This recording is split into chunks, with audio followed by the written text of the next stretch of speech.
Vamos começar então a segunda parte da aula 7. O último grupo de animais que vamos estudar nessa aula são os moluscos. Esse grupo é o grupo do reino Animalia que comporta a maior quantidade de espécies, ou seja, ele é o maior grupo.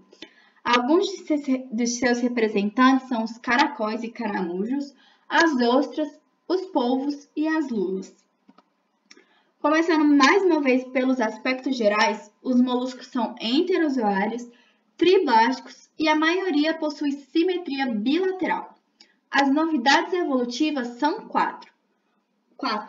Os moluscos passam a ter cavidade corporal revestidas inteiramente por mesoderma. Portanto, eles são celomados. A partir dos moluscos também, todos os outros grupos de animais são celomados. Nos moluscos surge uma nova classificação que diz a respeito da estrutura que é desenvolvida primeiro no período embrionário do animal, a boca ou ânus. Ou seja, existe uma classificação que fala se o animal teve primeiro desenvolvimento da boca ou se teve primeiro desenvolvimento do ânus.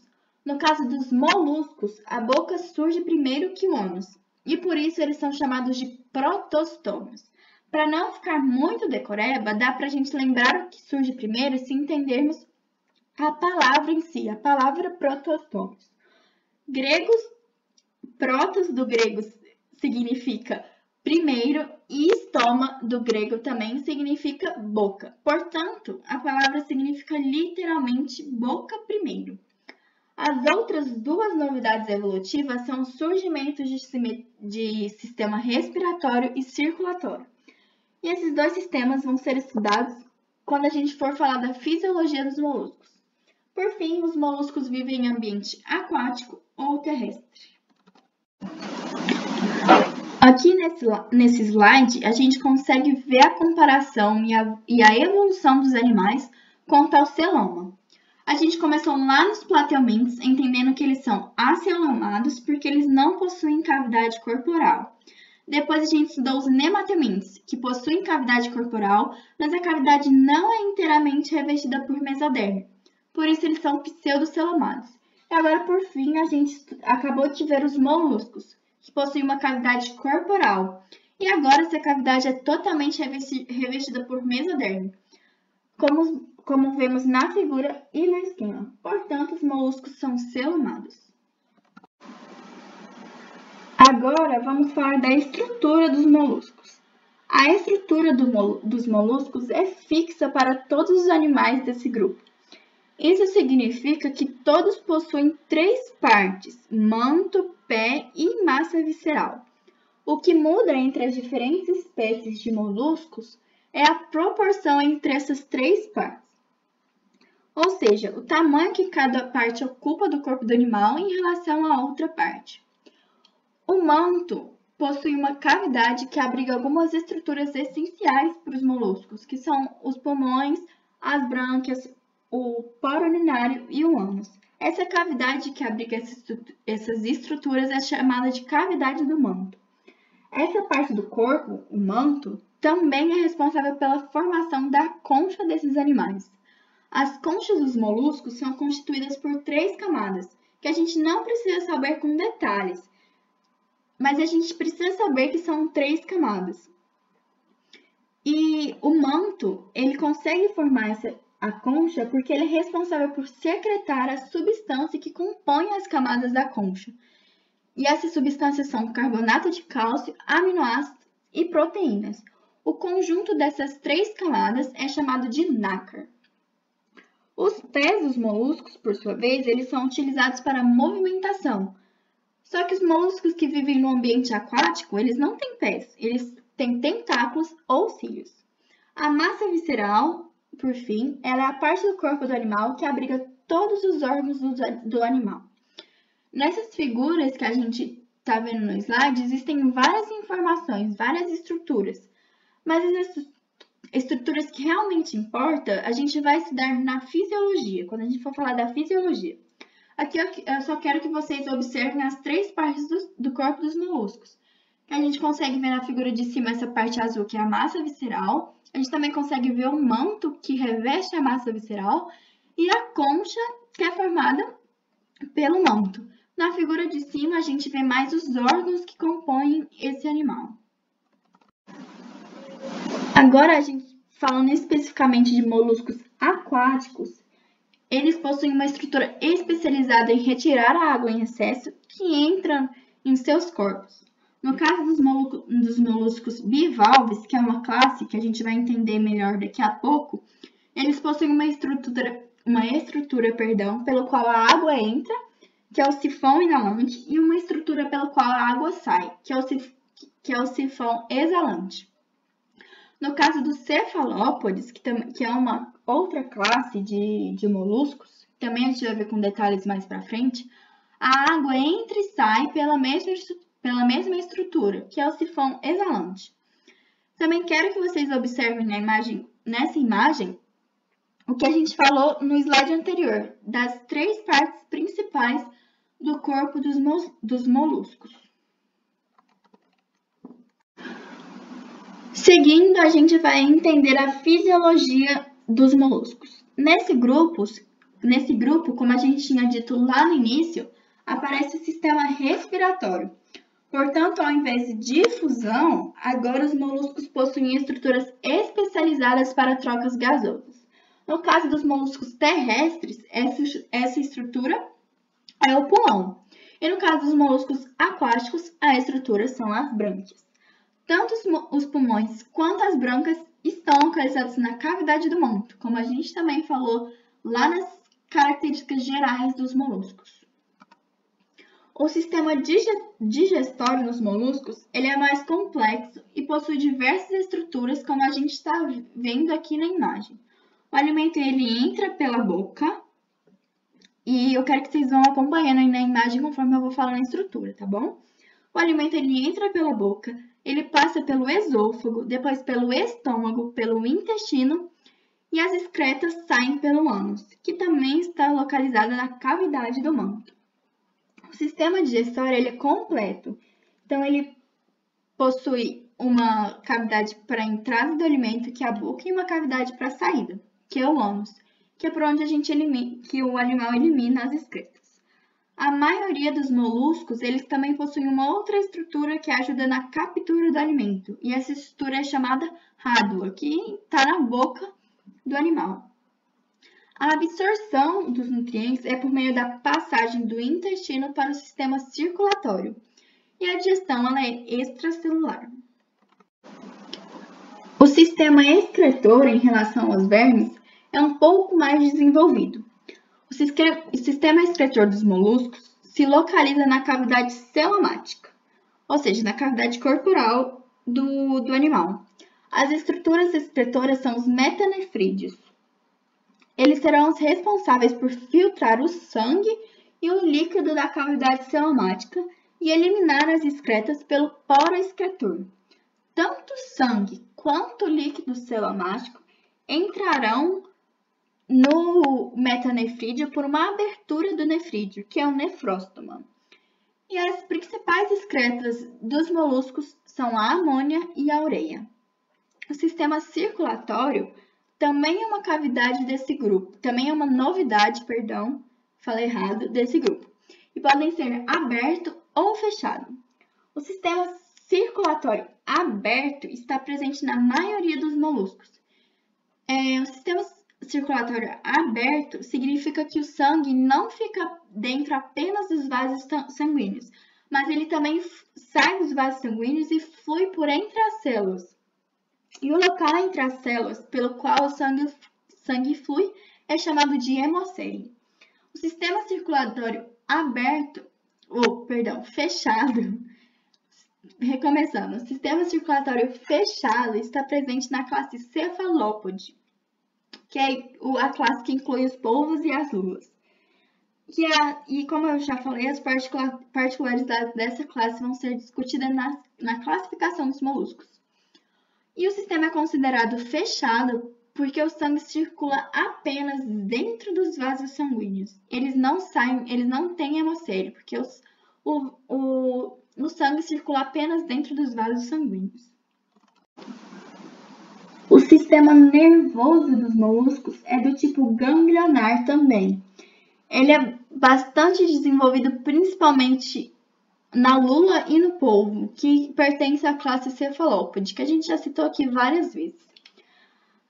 O sistema nervoso dos moluscos tem de 3 a 4 gânglios que se ligam a um anel de nervos que circula a região do esôfago. E a partir desses gânglios saem vários cordões nervosos que circundam todo o corpo dos moluscos. Agora, finalmente, a gente vai entender a classificação dos moluscos. Os moluscos, eles são divididos em 8 classes, mas a gente vai estudar apenas as principais, que são a classe Escaphopoda, a classe Polyplacóphora, a classe Bivalvia, a classe Gastrópoda e a classe Cefalópoda. Começando pela classe Escaphopoda, eu não sei falar muito bem essa palavra, mas eu acho que se fala assim, perdão. Essa classe ela possui como principal representante a conha-dente, que é esse animal que está representado nessa foto. Eles são encontrados apenas no ambiente marinho e são caracterizados por ter uma concha calcária que é aberta dos dois lados e forma uma espécie de cone. A segunda classe são os poliplacóforos, que são animais também marinhos.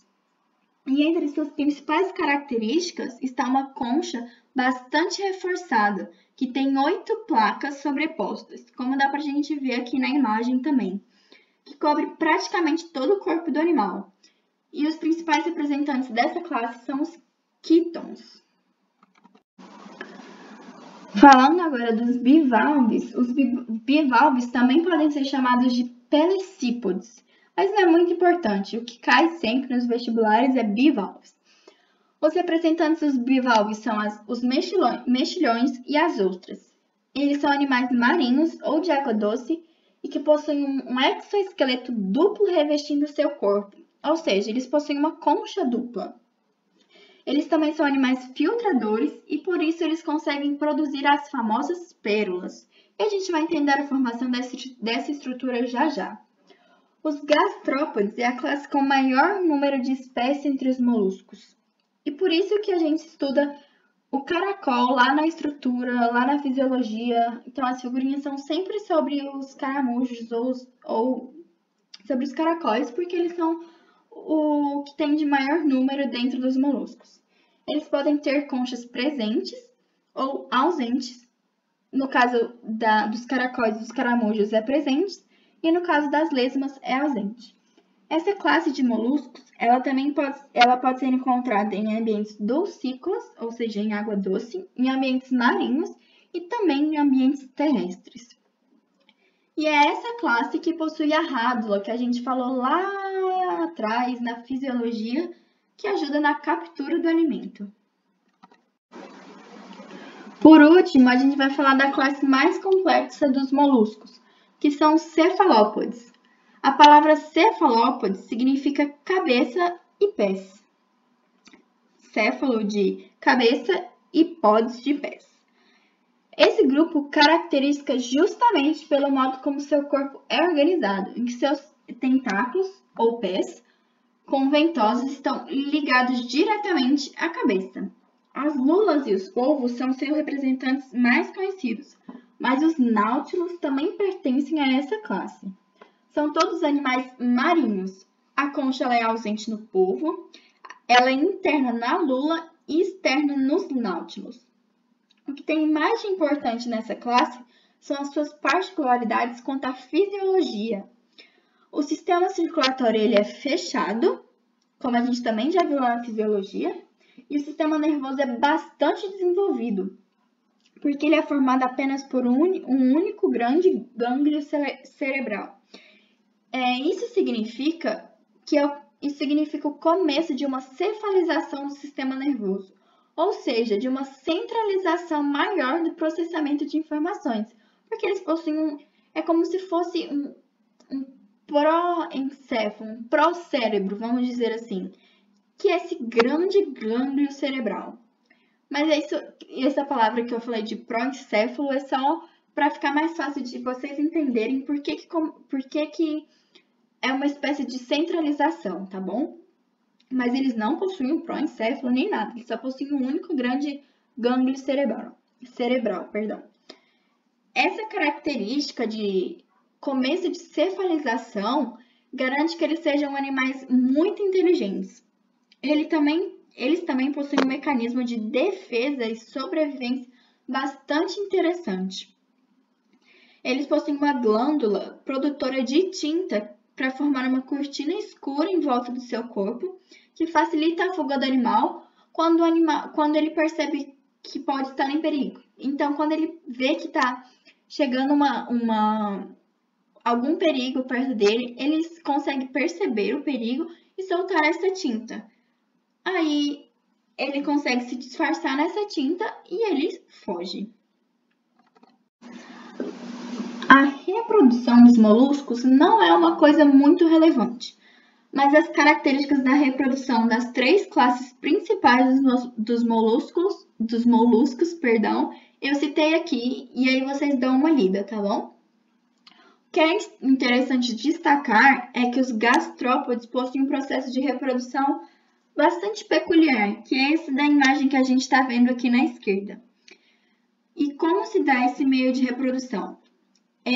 Durante o acasalamento, os 2 caracóis se aproximam do jeito que está na imagem, um de frente para o outro, e posicionam sua cabeça lado a lado. Essa forma de acasalamento serve para eles unirem seus poros genitais. Por serem monóicos, cada indivíduo, portanto, introduz seu pênis na vagina do outro. O pênis desses animais é um tubo que contém espermatozoides. Esse órgão é então deixado no interior do parceiro, ou seja, quando ele inocula o pênis no outro animal, ele deixa o pênis lá dentro. E aí, depois que deixa o pênis lá dentro, esses 2 animais se separam. E no interior de cada animal, o pênis do parceiro libera os espermatozoides que alcançam os óvulos, porque eles são monóicos, então eles possuem os 2 sexos, e assim ocorre a fecundação. Outra coisa para destacar é que os bivalves possuem desenvolvimento indireto e com 2 estágios larvais, que estão representados nessa foto da direita, que é a larva trocófora, que não possui concha, e a larva Veliger, que passa a possuir uma concha, mas a concha ainda está em desenvolvimento. Para a gente finalizar essa aula, a gente vai falar como acontece a formação das pérolas nos bivalves. A produção da pérola pelos bivalves nada mais é que um mecanismo de defesa, um mecanismo de proteção do animal, que é ativado quando ocorre a penetração de um corpo estranho entre a concha e o manto, como a gente pode ver nessa primeira imagem.